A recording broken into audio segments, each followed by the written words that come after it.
It's time for Balanced Living with Vicki Griffin. Exercise. It goes to your head. Huldah was depressed, overweight, sickly, and constantly fatigued. In her 60s and suffering from the loss of her husband, her poor health aggravated her depression. Born in 1896 and reared on a Canadian farm, her diet was rich in meat, milk, cream, butter, eggs, and candy. She began walking to relieve her sadness and set some new records in the process. Between the ages of 65 and 91, Huldah Crooks scaled the 14,500-foot Mount Whitney 23 times. She won 8 world athletic records for women over the age of 80 and climbed 86 different Southern California peaks, all over 5,000 feet.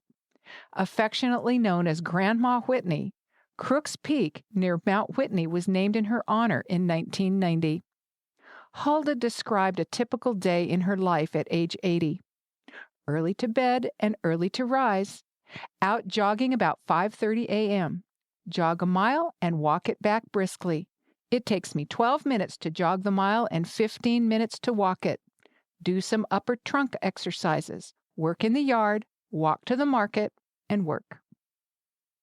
At 91, she became the oldest woman to climb Mount Fuji in Japan. She hiked the entire 212-mile John Muir Trail in the High Sierras. She died at 101 without depression. A healthful diet, exercise, faith in God, and a positive mindset proved a winning combination for Huldah. She wrote, "I have an abundance of fresh raw fruits and vegetables as well as the cooked kind. You need both a good diet and sufficient exercise. The exercise is absolutely essential in keeping up a good circulation. If we don't exercise, the circulation is sluggish, and that affects the entire body, the mental as well as the rest of the body."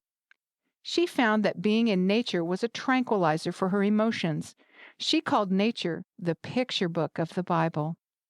Huldah believed that mental attitude has so much to do with every function of the body. If we develop an attitude of gratitude for the blessings that we have, we will be much better off. What if she didn't feel like exercising? Huldah replied, "Usually, I do it anyway. If the brain is on top, it should be in charge and tell the rest of the body what to do. And so that's what I do." Grandma Whitney showed the world that mental, physical, and spiritual health is attainable at any age. Huldah climbed more than mountains. She climbed out of poor health habits and depression into a positive, balanced lifestyle. Do you need to climb mountains in order to obtain the exercise advantage? Actually, a daily regimen of modest exercise has a powerful effect on the mind as well as the body. When you feel better, you think better. Motion balances emotion. Exercise promotes physical health by reducing the risk and progression of heart disease, stroke, diabetes, and cancer. But it also improves mood. Students who exercise show lower levels of anxiety, shyness, loneliness, and hopelessness than their less active peers. Moderate, regular exercise improves mood, vigor, psychological well-being, creativity, and self-esteem in all age groups. Regular exercise can reduce symptoms of depression and even alleviate major depression. Exercise reduces stress. A single bout of exercise can be a valuable short-term therapy for reducing tension, depression, anger, and confusion. A 10-minute brisk walk will yield 1 hour of increased energy and reduced tension, whereas a sugary snack can result in increased fatigue and tension. Moderate intensity exercise is more beneficial than high intensity exercise for anxiety reduction. And regular exercise increases the ability to handle stress by lowering stress hormones. Exercise boosts brain power. Exercise stimulates neuronal growth and blood flow in the brain and increases neurotransmitter availability and efficiency. Aerobic exercise improves mental fitness, particularly the ability to plan, coordinate, and filter out distractions. Physical activity enhances learning and memory. It helps children learn better.